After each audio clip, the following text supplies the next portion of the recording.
Hello guys, welcome back to the channel. Class 12 chapter 4 determinants exercise miscellaneous question number 13. So guys, today's session of question number 13 and we are about to do question number 14. There is given question number 13. Question number 13 there is given that हमें matrix दे रखी है, इसे solve करना है, मतलब LHS को proof करके LHS देना है, ठीक है, बस यही करना है. तो एंड डिटरमिनेंट्स की प्रॉपर्टीज़ को यूज़ करना है. तो जैसे कि हमने कल की अपनी लास्ट वीडियोस में करते हुए आए थे 12 क्वेश्चन तक, बिल्कुल सेम करेंगे वैसे ही कुछ इसके अंदर प्रॉपर्टीज़ वगैरह यूज करके हम LHS लेके आएंगे, ठीक है. तो सॉल्यूशन 13 में देखो हम क्या करेंगे, ये हमें दे रखा है टेकिंग LHS. पहले तो LHS ले लेते हैं, ठीक है. टेकिंग LHS का हमारे पास ये है, ठीक है. ये हमारे पास क्या है, LHS, ये है RHS. हम LHS लेंगे, RHS प्रूव करेंगे, ठीक है. ये हमारे पास R1 है, ये R1 है, ये R2 है, ये R3 है, इसी प्रकार से ये C1 है, ये C2 है, ये C3 है, ठीक है. अब हमें क्या करना है, अब हमें एक प्रॉपर्टी लगानी है इसके अंदर, C1 equals to C1 plus C2 plus C3, ठीक है. ये प्रॉपर्टी हमें अप्लाई करनी है, मतलब C1 में हमें ये वाली प्रॉपर्टी अप्लाई करनी है. C1 को ऐड करना है, C2 को ऐड करना है, C3 को. ये हमारे पास C1 है, ये C2 है, ये C3 है, लेकिन हमें केवल जो प्रॉपर्टीज हमें अप्लाई करेंगे केवल C1 में. तो गाइस C1 को छोड़ दो, C2 C3 ऐसे ही नोट कर लेते हैं. C2 ये है, इसको बिल्कुल नोट कर लो, -a प्लस बी और 3b minus C plus B. Same C3 -a plus C minus B plus C 3c. ये हमारे पास C3 है, ये हमारे पास C2 है. हमें C1 अपने आप से क्रिएट करना है. C1 में क्या लिखना है, C1 plus C2 plus C3. मतलब गाइस क्या करना है, देखो इसे ऐड कर दो और इसे ऐड कर दो, ये तो करना है हमें. ये C1 है, ये C2 है, ये C3, तीनों को कर दो ऐड, ठीक है. करो ऐड जरा, कितना हो जाएगा, 3a minus a plus b minus a plus c. तो देखो क्या हो जाएगा, 3a प्लस बी क्या हो जाएगा, b आ गया प्लस c आ गया, ये आ गया हमारे पास. लिख दो यहाँ पे a प्लस बी प्लस सी, ठीक है. अब देखो फिर से इसको ऐड करना है, इसको ऐड करना है, इसको. तो -b और -b माइनस 2b हो जाएगा, ठीक है. प्लस 3b दे रखा है, ठीक है. और हमारे पास ये प्लस a है प्लस c है. तो गाइस ये क्या हो जाएगा, plus b plus a plus c. फिर से आगे हमारे पास a प्लस b प्लस सी. अब हमें इसको ऐड करना है और इसको ऐड करना है. क्या हो जाएगा, -c माइनस 2c हो गया, ठीक है. और 3c हमारे पास दे ही रखा है, प्लस b दे रखा है एंड प्लस a दे रखा है. 3 में से 2 जाएगा तो c बचेगा, प्लस a प्लस b. तो यहाँ पे लिख दो a plus b plus c, ठीक है. अब देखो क्या करेंगे गाइस, ये तो देखो सेम है ना. C1 में से ये पूरा कॉमन ले लो, a plus b plus c ले लेंगे, कॉमन बचेगा यहाँ पे 1 1 1. एंड ये ऐसे नोट कर दो, a plus b 3b minus c plus b minus a plus c minus b plus c और 3c हमने कर दिया नोट, ठीक है. अब नेक्स्ट क्या करेंगे, इसको रफ कर देते हैं. अब ये हमारे पास R1 है, ये R2 है, R3. तो हम एक काम करते हैं, R1 माइनस R2 ये हम लगाएंगे R1 में प्रॉपर्टी, एंड R2 में लगाएंगे R2 माइनस R3. ये हम प्रॉपर्टी अप्लाई करने जा रहे हैं, मतलब a plus B plus c तो एजिटेट ही रहेगा, एंड R1 में से R2 माइनस कर देते. देखो गाइस ये है R1, ये है R2, जरा इसे माइनस करो, क्या हो जाएगा, 1 माइनस 1 0 बचा, ठीक है. और यहाँ पे हो जाएगा -a plus b minus 3b. तो ये हो जाएगा -a और माइनस 2b, ठीक है. तो यहाँ पे लिख दो -a माइनस 2b, ये हमने लिख दिया, ठीक है. एंड नेक्स्ट हमारे पास हमने से माइनस करा, तो देखो ये हमारा क्या है, माइनस का. तो ये क्या हो जाएगा, ये हो जाएगा प्लस का, और यहाँ पे हो जाएगा ये माइनस का. तो ये माइनस का ये प्लस का दोनों गए, और ये हो जाएगा -a प्लस बी. क्या हो जाएगा, -a प्लस बी. तो यहाँ पे लिख दो -a प्लस बी, ठीक है. अब देखो गाइस, अब हम नेक्स्ट क्या करेंगे, अब हमें लगाना है, अब हम करेंगे C2 minus C3, R2 minus R3, R2 minus R3, यही तो लगा रहे हैं, वो भी R2 में. तो ये हमारे पास R1 है, R2 अभी हम लिखेंगे, तो माइनस कर दो इसे, ठीक है. तो 1 माइनस 1 0, और फिर क्या हो जाएगा, 3b और ये माइनस माइनस प्लस हो जाएगा. तो और यहाँ पे हो जाएगा -b, तो 3b माइनस b हो जाएगा 2b. लिख दो यहाँ पे 2b, और ये क्या है, माइनस माइनस प्लस कर देगा, इसलिए हो जाएगा प्लस c. अब नेक्स्ट, अब क्या हो जाएगा, यहाँ पे -b प्लस c, और ये है -3c. तो गाइस ये क्या हो जाएगा, -b plus c minus 3c. तो ये नहीं हो जाएगा -b माइनस 2c. तो लिख दो यहाँ पे -b माइनस 2c. बाकी बिल्कुल नोट ऐसे ही कर दो, 1 minus c plus 1 1 minus c plus b और -3c, ठीक है। बिल्कुल एजिटेट हमने सब कुछ नोट कर दिया, और जो भी प्रॉपर्टीज हमने लगाई थी R1 एंड R2 में वो इस प्रकार से लिख दी है, ठीक है। वो यहाँ पे लिख दी है। R1 ये थी, R1 ने ये वाली प्रॉपर्टी लगाई, R1 - R2 मतलब R1 में से R2 को सब्ट्रैक्ट कर दिया, एंड देन फिर हमने क्या करा, R2 में से R3 को सब्ट्रैक्ट कर दिया, तो हमने ये लिख दी R2 और R3 बिल्कुल एजिटेट। अब मैंने इसे रफ कर देती हूँ, ठीक है। अब नॉर्मली इसे क्या करेंगे, एक्सपेंड कर देंगे। क्या करेंगे, एक्सपेंड करेंगे। अब तो हमारे पास नॉर्मली कुछ भी नहीं रह गया, बस केवल एक्सपेंड करने के अलावा, ठीक है। एक्सपेंड कहाँ से करेंगे, एक्सपेंड बाय कॉलम से करूँ, एक्सपेंड बाय कॉलम। मैंने आपको कल भी बताया था अपनी लास्ट वीडियो में कि कॉलम से क्या होता है भाई, इस कॉलम से अगर हम एक्सपेंड करते हैं ना, हम इजी वाला एक्सपेंड करते हैं। हमारे पास ये तो दो जीरो का है, तो इसको तो एक्सपेंड करेंगे नहीं, बस केवल इसी को एक्सपेंड करेंगे, ठीक है। तो जो भी हमें इजी दिखता है वहाँ से एक्सपेंड करते हैं, रो से या फिर कॉलम से, जहाँ से इजी दिखता है। तो अब ये हमारा फर्स्ट कॉलम है, थर्ड रो है, इसलिए गायब कर दो सबको, एंड बाकी का क्रॉस प्रोडक्ट कर दो। तो यहाँ पे लिखो a + b + c agitate and into 1, और फिर यहाँ पे लिख देंगे, इसका क्रॉस प्रोडक्ट करोगे तो क्या हो जाएगा, ए बी हो गया, और फिर हो जाएगा फिर +2ac और फिर +2b² +2b², फिर हो जाएगा +4bc। नेक्स्ट यहाँ पे माइनस आएगा क्योंकि बीच में आता है माइनस, ठीक है। माइनस आएगा, इसका क्रॉस प्रोडक्ट करो तो ये क्या हो जाएगा, यहाँ पे लिख दो -a + b और into 2b + c।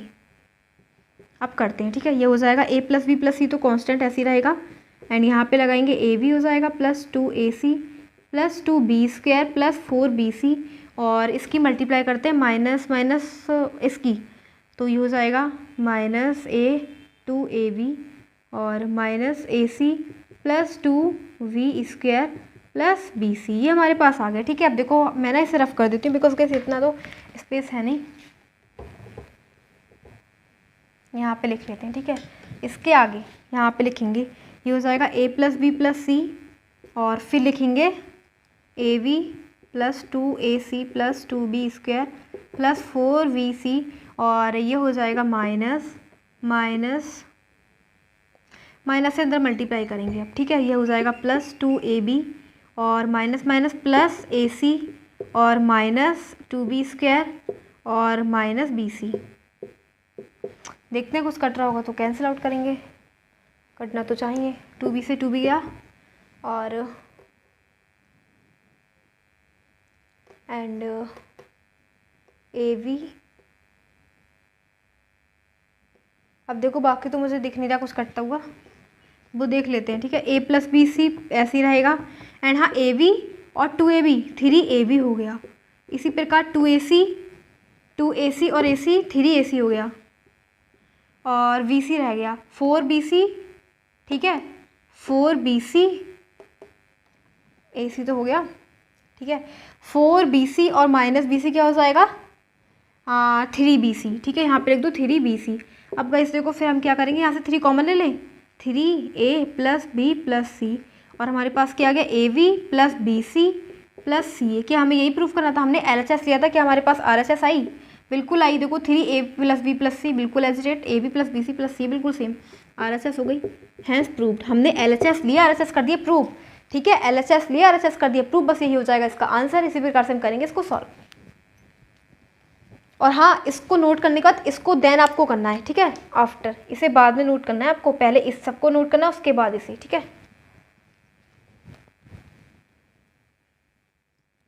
Now we are having question number 14 and we will do question number 14 में देखो हमें मैट्रिक्स दे रखी है, हमें क्या करना है, इस डिटरमिनेंट प्रॉपर्टीज को अप्लाई करके फिर हमें इसे LHS जो RHS है उसे प्रूव करना है 1 के इक्वल, ठीक है। तो हम देखो क्या करते हैं, टेकिंग LHS ले लेते हैं, टेकिंग LHS हमें दे रखी है ये, ठीक है। हम प्रॉपर्टीज़ को यूज करते हैं, फिर हम इसे बनाएंगे 1, ठीक है। देखते हुए देखो कैसे करेंगे। ये हमारे पास है R1, ये है R2, ये है R3, ठीक है।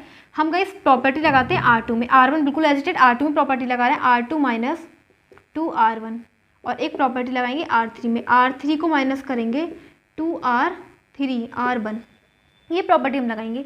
तो लगाते देखो सबसे पहले तो हमें R1 को तो कुछ भी नहीं लगा रहा ना, R1 में लगा ही क्या रहा है, कोई प्रॉपर्टी नहीं लगा रहा, तो R1 को नोट कर देते हैं 1 + p 1 + p + q, ठीक है, एजिटेट। अब गाइस देखो नेक्स्ट, अब हम करेंगे R2 - 2R1, ठीक है। क्या करेंगे, अब R2 माइनस 2R1, ठीक है। तो ये हमारे पास R2 दे रखी है, ये हमारे पास क्या दे रखी है, R1 दे रखी है, ठीक है। अब देखो हम फिर क्या करेंगे, ये R2 है और इसमें से माइनस को पहले तो हम इसे 2 से मल्टीप्लाई करेंगे, ठीक है, फिर इसे माइनस कर देंगे। तो देखो क्या हो जाएगा, 2 से मल्टीप्लाई करने के बाद हो जाएगा, देख लेते हैं गाइस, इसे यहाँ पे लिख देते हैं। 2 से मल्टीप्लाई करने का 2 हो जाएगा और 2 + 2p हो जाएगा, फिर हो जाएगा 2 + 2p + 2q, मैंने लिख दिया जानबूझ के, ठीक है। करो माइनस, 2 - 2 0 आ गया और फिर क्या आ गया, 1 प्लस केवल 1 आया, क्योंकि 3 - 2 हो जाएगा, ये दोनों गए, प्लस माइनस गए। अब यहाँ पे हो जाएगा 4 - 2 2 और 3 - 2p, ठीक है, और 2q से 2q गए, ठीक है, ये बचा हमारे पास। अब देखो इसको हटा दो। अब आपको R3 में कौन सी प्रॉपर्टी अप्लाई करनी है, आपको लगानी है R3 - 3R1। तो 3 से मल्टीप्लाई करो, 3 + 3p, 3 + 3p + 3q, चलो माइनस करते हैं, गया 0 बचा। 6 - 3 3 प्लस ये तो गया 0, ठीक है। 10 था ये, 10 - 3 7 और 6 - 3 हो जाएगा 3p, ये दोनों गए। अब इसको कर दो, इसको रफ कर देते हैं, ठीक है। अब गाइस देखो हमारे पास क्या बचा, ये हमारे पास आ गई एक प्रॉपर्टीज लगाने का इस प्रकार से इक्वेशन, ठीक है। अब हम क्या करते हैं, इसे एक्सपेंड कर लेते हैं रो के बाय, अब तो रो मेथड से ही एक्सपेंड करेंगे, फ़ायदा इसी से ही है, ठीक है, बाय कॉलम से ही फ़ायदा, ठीक है, कॉलम से फ़ायदा है। तो देखो क्या करेंगे, कॉलम मेथड में ये तो हो गए, कॉलम में ये तो हो गए दोनों 0, तो एक बचा, कॉलम से फ़ायदा क्योंकि ये तो 2 0 हो गए, एक बचा, तो इससे इसको तो हम हटा देंगे, इसको ले लेंगे, ठीक है।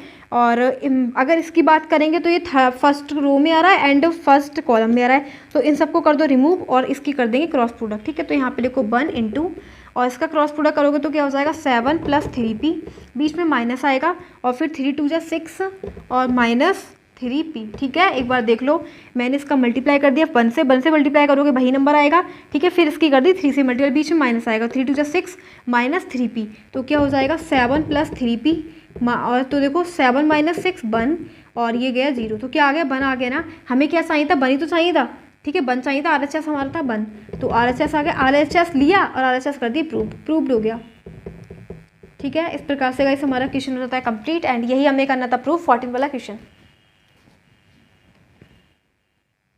Now we are having question number 15 and question number 15 में मैट्रिक्स दे रखी है 0 के इक्वल प्रूव करना है, ये LHS है, ठीक है, LHS है, ये RHS है। तो देखो गाइस हम इसे सिंपल बनाएंगे by using the properties determinants की, ठीक है। तो एक वो लगा देंगे कि प्रॉपर्टी लगाएंगे। देखो सबसे पहले हमारे पास है cos a + b का फॉर्मूला क्या होता है, cos a + b का फॉर्मूला है cos a cos b minus sin a sin b, ठीक है, sin a sin b, ये हमारे पास नॉर्मली फॉर्मूला होता है जो कि हम 10th में पढ़ते हुए आ रहे हैं, ठीक है। और इसी प्रकार से हम ये वाला फॉर्मूला इसमें लगाओ, ठीक है। ये क्या हो जाएगा, a की जगह अल्फ़ा है, b की जगह हमें दे रखा डेल्टा, ठीक है। इसे ओपन करो, cos alpha cos delta minus sin alpha sin delta, ठीक है। तो गाइस देखो हमारे पास ये ओपन हो गया, ठीक है। तो अगर मैं क्या करूँ, यहाँ पे प्लस कर दूँ, प्लस करने के बाद उसे इसको sin अल्फ़ा को किससे मल्टीप्लाई कर दूँ, साइन अल्फ़ा की मल्टीप्लाई कर दूँ साइन डेल्टा से, तो यहाँ पे लिख देंगे साइन अल्फ़ा और साइन डेल्टा, ठीक है, ये लिख दूँ, ठीक है, ये लिख दिया प्लस में, और इसे कर दूँ माइनस कॉस अल्फ़ा और कॉस डेल्टा। देखो ये दोनों, ये जाएगा इससे, ये जाएगा इससे, ये जाएगा इससे, 0 बचेगा ना। हम पूरी लाइन को 0 बना सकते हैं, जब 0 बना देंगे तो पूरा आंसर ही 0 आ जाएगा, क्योंकि मैंने बताया था उसकी डिटरमिनेंट्स की प्रॉपर्टी होती है, अगर एक लाइन एक कॉलम या फिर एक रो पूरी 0 हो तो वो पूरा 0 हो जाता है। तो हम इसको 0 बनाएंगे, ठीक है। तो इसको 0 बनाने के लिए मुझे ये आइडेंटिटी फॉलो करनी पड़ेगी, और जब फॉलो करनी पड़ेगी तो आपको एक प्रॉपर्टी लगानी है C3 में। C3 में क्या लगानी है, C3, हाँ C3 में ये तो करना है plus, C3 plus sine delta और C1, ठीक है, और माइनस करना है कॉस डेल्टा एंड C2, ये हमें प्रॉपर्टी लगानी है, ठीक है। ये वाली प्रॉपर्टी अब लगाने वाले हैं। तो देखो मैं इसको कर देती हूँ रफ और इसे कर लो नोट, ठीक है। जो हम प्रॉपर्टी अप्लाई करेंगे ना वो ये करेंगे, ये वाली C3 में, ठीक है। बाकी हमारी लाइन बिल्कुल ऐसे ही रहने वाली है, बस केवल C3 चेंज होगी, बिकॉज C3 में ही हम प्रॉपर्टी लगा रहे हैं, ठीक है। तो भाई C1 और C2 को तो ऐसे लिख दो, ठीक है, ये वाली प्रॉपर्टी लगा रहे हैं अप्लाइंग, ठीक है, अप्लाइंग C3 में,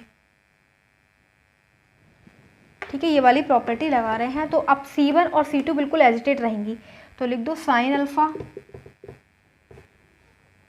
sign beta, sign gamma, cos alpha,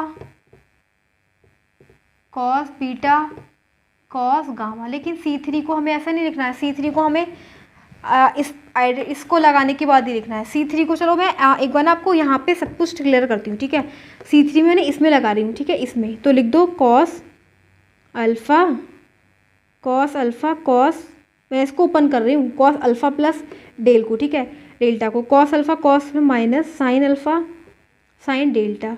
अब मुझे क्या फिर क्या लगाना है, फिर प्लस करना है, प्लस साइन डेल्टा और C1 क्या है, साइन अल्फ़ा, ठीक है, माइनस करना है कॉस डेल्टा, C2 क्या है, कॉस अल्फ़ा। गाइस मुझे एक बात बताओ कि क्या कुछ कैंसिल आउट हो रहा है? बिल्कुल हो रहा है, साइन अल्फ़ा साइन डेल्टा गया, ये भी गए, क्या बचा, 0 बचा, यहाँ पे एक तो 0, ठीक है। अब फिर क्या करेंगे, अब इसको ओपन करेंगे, इसको ओपन करेंगे। अब किस में लगा रहे हैं, अब हम इसमें लगा रहे हैं, ठीक है, इस वाले में। तो ये क्या हो जाएगा, इसे ओपन करेंगे, ये हो जाएगा cos beta cos delta minus sign beta और साइन डेल्टा, ठीक है। और बाकी हमारा ये क्या है, प्लस लगा दो, प्लस साइन डेल्टा और साइन बीटा। इसी प्रकार से माइनस कर दो कॉस डेल्टा और कॉस बीटा, कुछ माइनस हुआ, ये तो गया कॉस बीटा, ये गया और ये भी माइनस गया, ये भी गया, तो यहाँ पे क्या बच गया, 0, ठीक है। अब हम ये वाला खोलेंगे, ये वाला, इसको मैं रफ कर देती हूँ, ठीक है। तो इसको खोलेंगे तो देखो क्या हो जाएगा, कॉस गामा कॉस ये क्या है, डेल्टा, और minus sign gamma sine delta. अब फिर क्या लगाना है, प्लस, प्लस लगा दो साइन डेल्टा और C1 क्या हो जाएगा, ये साइन गामा, ठीक है, माइनस लगाओ यहाँ पे, फिर कॉस डेल्टा और फिर C2 क्या है, कॉस गामा। गाइस मैंने जो प्रॉपर्टी लगाई है ना, वो ये वाली लगाई है, ये वाली, ठीक है, ये वाली प्रॉपर्टी मैं अप्लाई कर रही हूँ। ये गया कॉस गामा से, ये गया साइन से, ये गया, तो क्या बचा, 0, ठीक है। क्या आ गया हमारे पास, ये आ गया। अब गाइस ये प्रॉपर्टी लगाने के बाद हमारे पास ये वाली मैट्रिक्स तैयार हो गई। और जब पता है हमें कि एक रो या एक कॉलम पूरी 0 हो जाती है, तो उसकी वैल्यू भी 0 होती है, ठीक है। रीज़न हो जाएगा because the value of third column is 0, ठीक है। और हम उस प्रॉपर्टी को जानते हैं कि जब किसी एक रो या एक कॉलम की वैल्यू 0 हो जाती है तो पूरी 0 हो जाती है, बस। तो बस यही हो जाएगा आंसर प्रूव्ड, ठीक है। इस प्रकार से हमारा क्वेश्चन नंबर 15 भी हो जाता है कंप्लीट।